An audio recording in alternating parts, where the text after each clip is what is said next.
이름으로 기도하옵나이다. 아멘. 우리 옆 사람과 한번 인사합시다. 이 자리에 있는 것도 하나님의 은혜입니다. 우리 앞뒤로 한 번 더 인사하겠습니다. 당신 안에 하나님의 은혜가 있습니다. 자, 우리 지난주 말씀 제목 뭔지 생각나는 지체가 있나요? 지난주 말씀의 제목은 그렇죠, 하나님의 선물. 특별히 과거에 대해서 얘기를 많이 했습니다. 과거는 돌이킬 수 없기 때문에 우리는 더욱더 열심으로 하루하루를 살아야 된다, 이런 얘기를 했었습니다. 우리 오늘은 하나님께 영광이라는 제목으로 함께 말씀을 나누고자 합니다. 벌써 2014년 3월이 되었습니다. 자, 우리 차렷하시고 어깨를 좀 펴시고 3월이 되었습니다. 1월이 아니고 2월이 아니고 3월이 되었습니다. 여러분, 2014년 1월 시작할 때 어떠한 마음으로 혹시 시작을 했습니까? 굉장히 기대하는 마음으로 내가 이것만은 또 반드시 꼭 지켜야 되겠다, 이런 마음으로 시작했는데 지금 3월, 우리 오늘이 3월 9일이니까 중순으로 이제 접어드는 시점입니다. 이때 우리의 모습을 되돌아보면 어떤지 다시 한번 더 점검해야 될 시점이 바로 오늘의 시점입니다. 그래서 이런 말씀이 있죠. 여러분, 주보사에 보면 우리 말씀 페이퍼가 있는데 그게 좀 오늘 필기하면서 듣는, 오늘은 GBS가 없는 날이기 때문에 또 필기도구가 없으신 분들은 우리 손 들면 또 나눠주실 텐데요. 거기 1번에 보면 이렇게 되어 있죠. 작심삼일이라고 되어 있어요. 그래서 제가 한자를 좀 준비해 왔어요. 여러분, 작심이라는 한자는 이런 한자예요.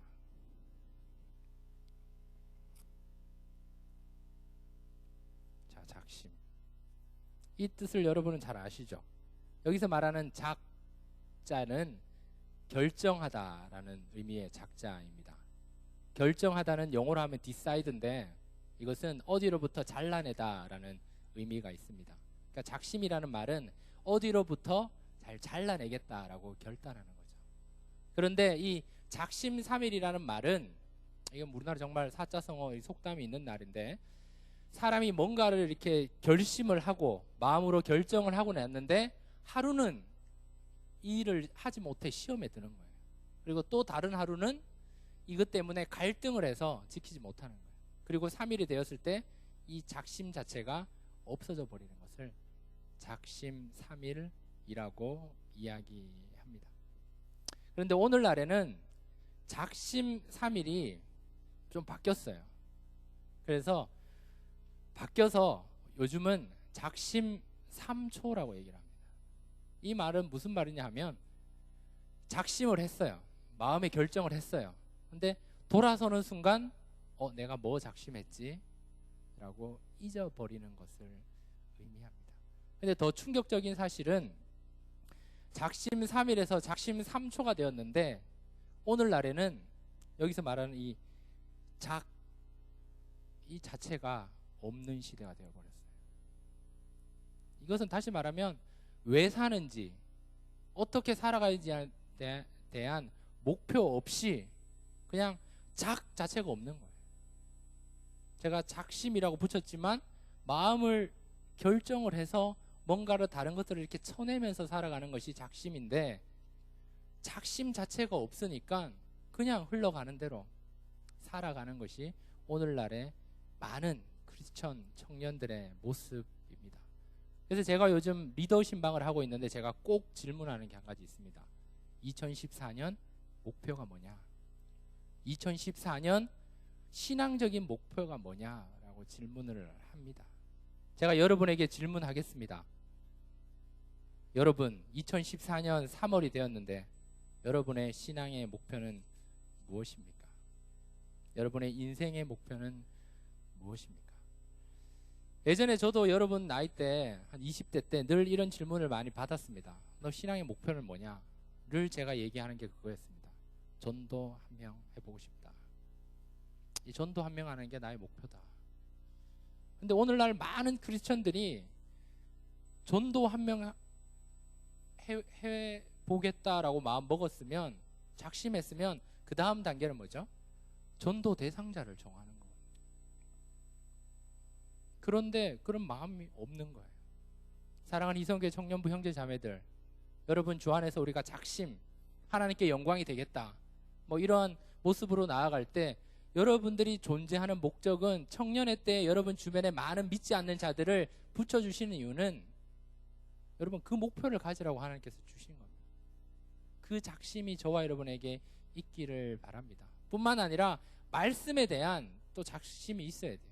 2014년 우리 1월 1일 시작하면서 송군이 영신 예배 때 말씀 카드를 늘 받잖아요. 그때 그 말씀 카드를 우리가 어떻게 대합니까? 정말 이 말씀 오늘 하나님께서 주셨구나, 이 말씀 붙들고 내가 1년을 버텨야지, 그리고 이 말씀을 암송하기도 하고 묵상하기도 합니다. 근데 지금 한두 달이 지났는데 그 말씀 카드가 어딘지도 몰라요.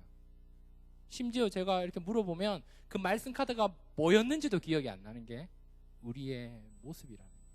우리가 하나님에서 뭔가 작심을 하겠다, 뭔가 붙들어야 되겠다라고 얘기를 할 때는 다시금 거기에 대한 결단, 거기에 대한 노력, 거기에 대한 훈련이 있어야 합니다. 사랑하는 이성교회 청년부 우리 형제 자매들, 3월달 주 안에서 다시 작심할 수 있기를 바랍니다. 작심 3초가 되더라도 작심이 있어야지 하나님이 기뻐하십니다. 작심이 있어야지 우리가 하나님 앞에서 바로 설 수 있습니다. 작심이 있어야지 하나님 앞에서 나를 돌아보며 그것을 지켜나가면 하나님이 이런 지킬 수 있는 은혜를 주셨군요 라고 감사하며 찬양하며 하나님께 영광 돌릴 수 있습니다. 작심을 해놓고 그러지 못했을 경우에, 잊어버렸을 경우에는 하나님 내가 인간적으로 부족하군요, 저 이렇게 연약한 존재입니다 라고 하나님 앞에 회개할 수 있습니다. 그런데 오늘날에는 자학이 없어요. 자기 결정이 없다라는 거예요. 끊임없이 이거 할까 말까, 아니 뭐 해야 되는지도 모르는 상황이 오늘날의 현실입니다. 3월달에 다시금 작심하십시오.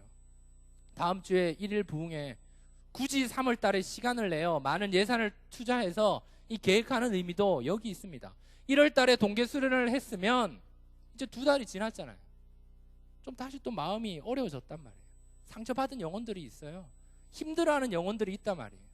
그럴 때 다시금 작심하시고 주님께 나오십시오. 그러면 또 하나님께서 놀랍게 그 시간 은혜를 베풀어 주신다는 거예요. 그리고 그 시간이 지나면 4월달, 5월달 여러분 좀 버티십시오. 그리고 5월달에 또 지리산 가잖아요. 우리 또 출애굽 가잖아요.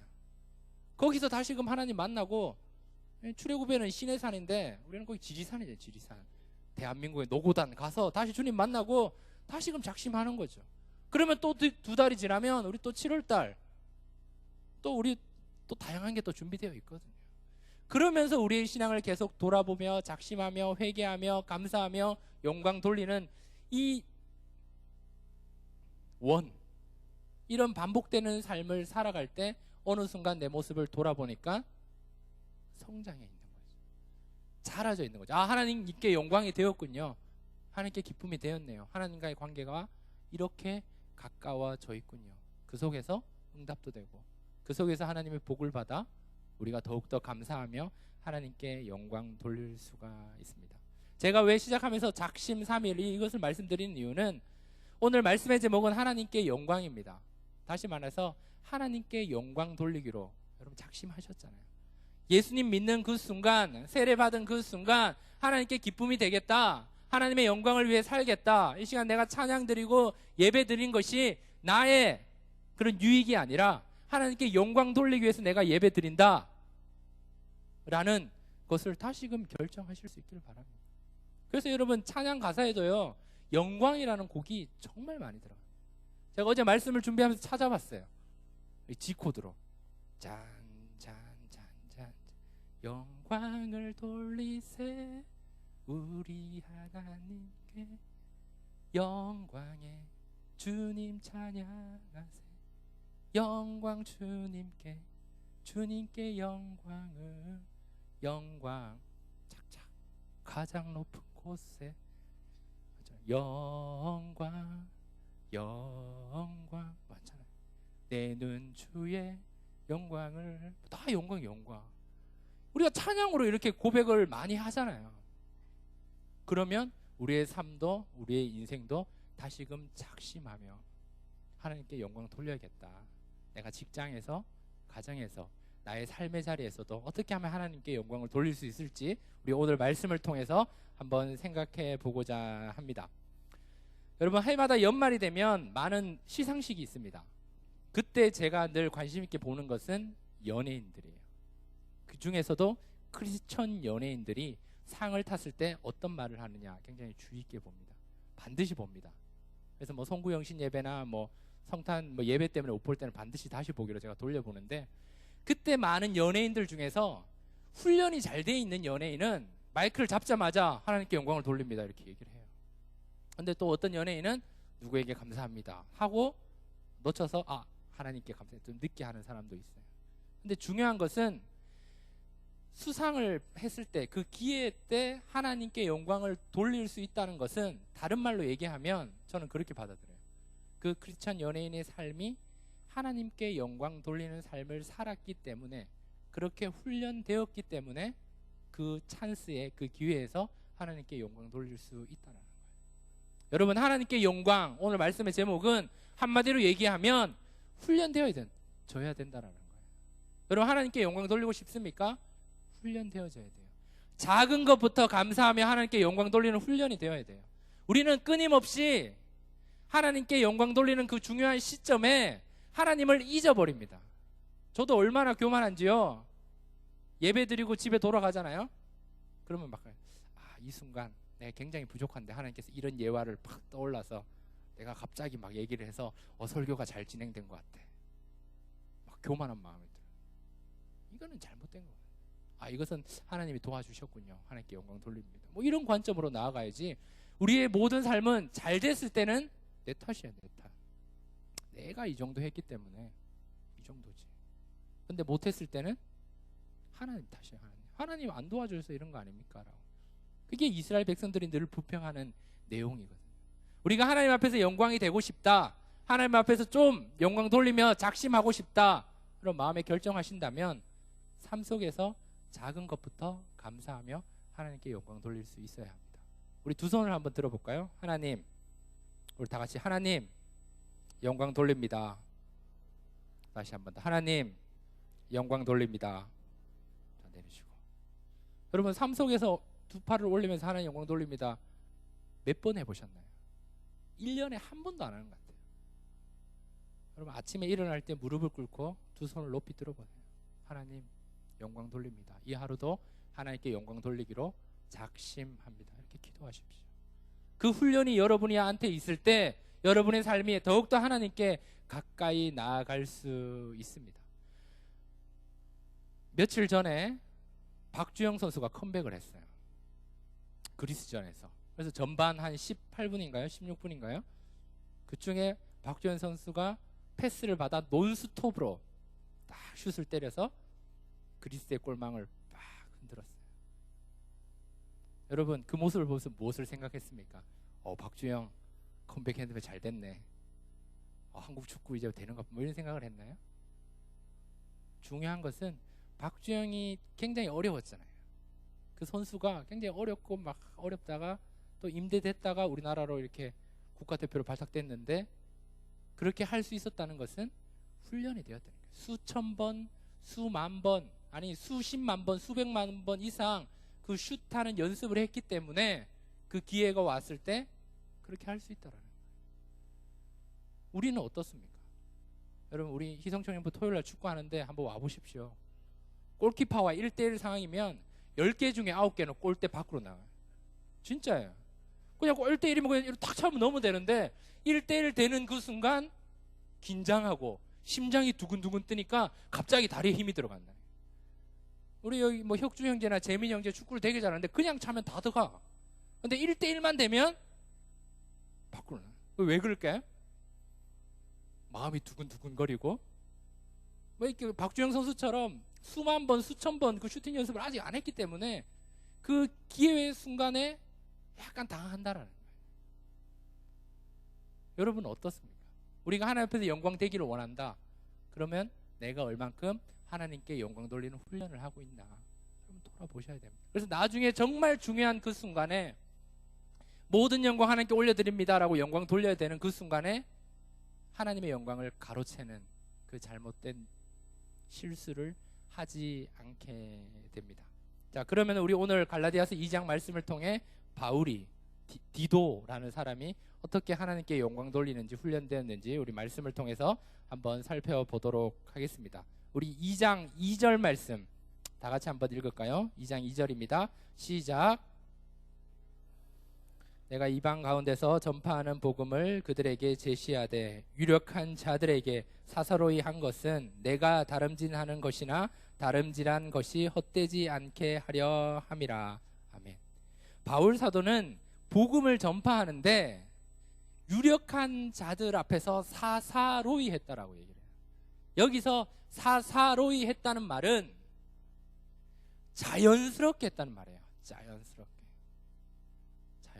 여러분, 자연스럽게라는 말은 굉장히 훈련되었고 하나님의 말씀을 전하는 이 바울이 자연스럽게 복음을 전했다는 말은 복음을 전하는데 체질화가 되었음을 의미합니다. 저는 운동을 되게 좋아합니다. 늘 얘기하지만 웬만큼은 다 어느 정도 수준 합니다. 축구는 좀 못해요. 축구는 못해서 청년들이 패스를 잘 안 해주는데 웬만한 건 다 좀 해요. 예를 들어서 탁구를 열심히 친다면 탁구도 제가 꽤 잘 칩니다. 우리 청년부에서 이제 탁구 대회를 하면 1등은 이제 저와 경기할 수 있는 기회를 드립니다. 굉장히 교만한 것 같지만 이 탁구를 치다 보면 자연스럽게 하는 사람이 있어요. 자연스럽게 공이 오면 자연스럽게 치는 사람이 있어요. 자연스럽게 했다는 말은 이 탁구 라켓과 나의 몸이 하나가 된 듯한 일치가 돼요. 그래서 갑자기 빨리 올 때 하나가 되었기 때문에 운동신경으로 탁구 라켓이 막 나가는 거예요. 그래서 반응하는 거예요. 반응하는 거예요. 우리도 마찬가지예요. 우리가 하나님 앞에서 하나님께 영광을 돌린다, 이 말은 자연스럽게 할 수 있어요.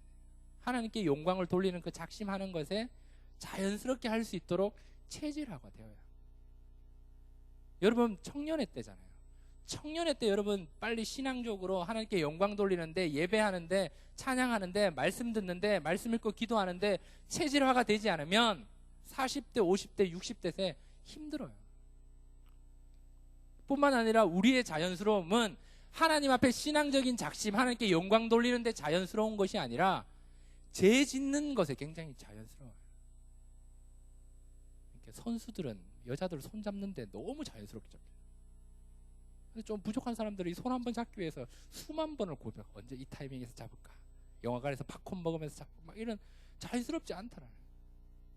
우리는 죄 짓는 것에 너무 자연스러워서 죄 지을 거리가 있으면 그냥 자연스럽게 범죄한다라는 거예요. 그냥 거짓말하고 그냥 하나님과 단절되는 것이 우리의 모습이에요.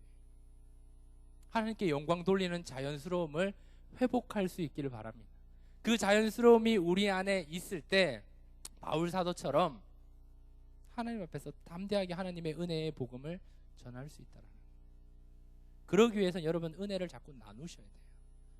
자꾸 하나님 앞에서 이런 은혜가 있습니다라고 자꾸 나누는 버릇을 해야지 나중에도 하나님께 영광을 돌리는 게 훈련이 되는 거지. 그게 안 되면 어렵다는 거예요.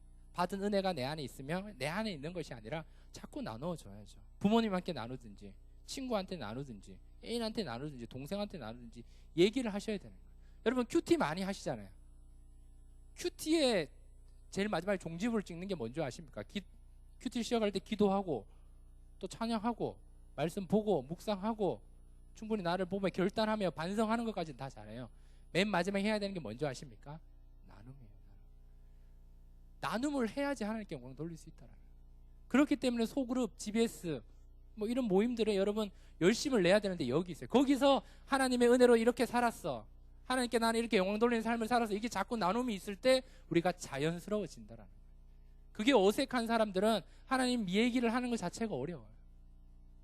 세상적으로는 자연스러운 게 너무 많아요.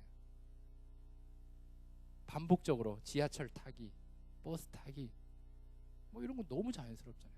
운전을 하시는 분은 가는 길은 너무 자연스러워요. 다 외운단 말이에요. 그런 자연스러움, 하나님 앞에서 신앙적인 자연스러움으로 하나님께 영광 돌릴 수 있기를 축복합니다. 두 번째로 우리 3절 말씀 다 같이 읽을까요? 3절입니다. 시작. 그러나 나와 함께 있는 헬라인 디도까지도 억지로 할례를 받게 하지 아니하였으니. 아멘. 할례 받지 않는 디도의 모습이 하나님께 영광이 되었어요. 여러분 이것은 잘 보셔야 돼요. 디도는 이방인 그리스도인이었습니다. 그리고 할례를 받지 않았습니다. 그래서 예루살렘에 있는 기존에 예수님을 믿었던 자들은 유대교에서 예수님 믿고 했기 때문에 이미 다 할례를 받은 자들입니다. 그렇기 때문에 디도에 대해서 심한 거부감을 가졌어요. 저 사람은 이방인이야. 그래서 저 사람은 할례까지 받지 않았어. 그리고 바울 사도가 늘 설교를 할 때 거기에는 굉장히 공감했지만 디도가 할례를 받지 않은 것을 그들은 용납하지 않았습니다. 근데 여기서 디도가 할례를 받으면 복음을 공격하는 많은 자들이 이렇게 대서특필을 합니다. 할례를 받아야 참 하나님의 백성이 될 수 있다. 그렇기 때문에 디도는 좀 불편하지만 어렵지만 할례를 안 받았어요. 그가 가진 그 불편함은 많은 사람들에게 손가락질을 받는 거일 수 있으나 많은 이방인 그리스도인들에게 소망이 되며 하나님께 영광 돌리는 것이었기 때문에 디도는 그것을 불편했지만 끝까지 참았습니다. 예루살렘에 있는 그리스도인들이 디도를 무시했습니다. 손가락질 했습니다. 그리고 동물원의 원숭이처럼 저 사람은 할례 안 받았어. 근데 이 복음은 예수 그리스도에 있는 거지 할례에 있는 게 아니잖아요. 그것이 다른 복음이라고 1장에서 제가 얘기를 드렸습니다. 또 바울은요 할례를 디모데한테는 할례를 받으라 그랬어요. 그래서 디모데는 할례를 받았단 말이에요. 그런데 디도는 결코 할례를 받지 마라. 너 이거 지켜야 된다라고 힘내야 된다라고 얘기한 이유는 이 할례는 가지는 의미, 이것이 복음의 사활이 걸린 문제였기 때문입니다. 여러분 이 말은 무슨 말이냐 하면 저와 여러분이 살아가는 가운데 크리스천으로 살아가는데 굉장히 불편함이 있어요. 굉장히 불편함이 많아요.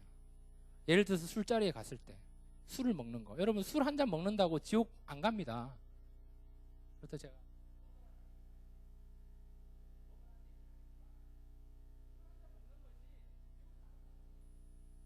하지만 때로는 여러분 술 먹는 이 문제는 이 한 잔을 먹느냐 마느냐가 예수님을 부인하느냐 부인하느냐 마느냐 이 한 잔 먹는 것이 나의 믿음이 결정되느냐 안 돼 이런 상황이 있단 말이에요.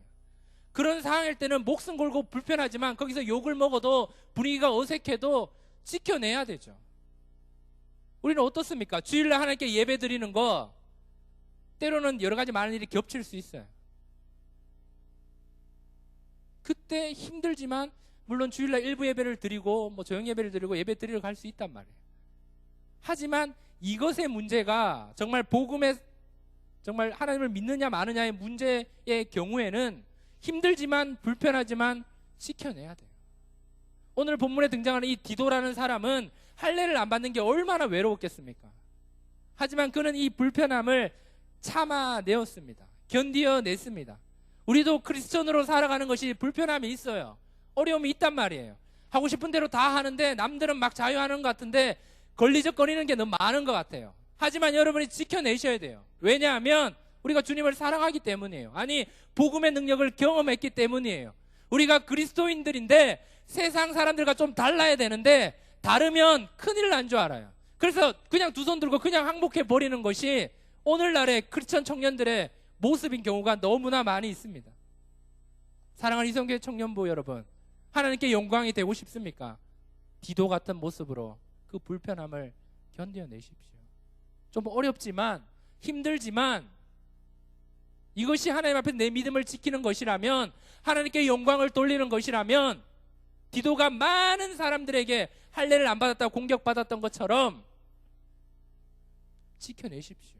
그럴 때 여러분 자체가 나중에 크리스천 후배들이 들어왔을 때 여러분은 모델이 되고 여러분 자체가 소망이 된다는 거예요. 사랑하는 이성교회 청년부 형제 자매들, 주 안에서 디도 같은 신앙을 가질 수 있기를 축복합니다. 마지막 우리 8절을 읽겠습니다. 8절 읽고 말씀을 마칠게요. 8절입니다. 시작. 베드로에게 역사하사 그를 할례자의 사도로 삼으시니가 또한 내게 역사하사 나를 이방인의 사도로 삼으셨느니라. 아멘. 바울은 하나님께 영광을 돌린다 작심한 것이 이방인을 위한 사도로 부름 받았습니다. 특별한 하나님의 사명이 있었기 때문에 더 하나님께 영광 돌리며 작심할 수가 있었습니다. 말씀을 정리하겠습니다. 여러분, 그리스도 안에서 하나님께 영광이 되는 삶을 살기를 원하십니까? 훈련하십시오. 날마다 두 손을 들고 하나님께 영광을 올려드립니다. 고백하십시오. 그게 자연스러움으로 나올 때까지 철저히 훈련하고 결단하십시오. 또한 디도가 좀 불편함을 견딘 것처럼 크리스천으로 세상에서 여러분 삶의 자리에서 좀 크리스천으로 불편함들을 좀 능히 좀 감당하시며 많은 이들에게 소망이 되는 모델이 되는 그 믿음으로 또한 바울 사도가 이방인의 사도라고 사명감을 가졌던 것처럼 그 사명을 붙들고 하나님께 영광 돌리는 하나님 안에서 사명을 붙잡아서 승리할 수 있는 그래서 하나님께 영광 돌리는 것이 늘 작심이 돼서 하나님과의 관계가 가까워질 수 있는 저와 여러분 다 될 수 있기를 주님의 이름으로 축복합니다. 축원합니다. 한번 기도합시다. 우리 한번 기도하실 때 우리 한번 통성으로 우리 잠깐 짧게 기도하기를 원합니다. 우리 오늘 말씀을 의지해서 기도하시고 우리 더 나아가서 우리 1일 부흥회가 이제 일주일 앞으로 다가왔습니다. 주 안에서 작심하며 하나님께 영광 돌리며 또 주 앞에서 많은 것들을 공급받을 수 있는 시간 되게 해달라고 우리 30초만 우리 살아계신 하나님께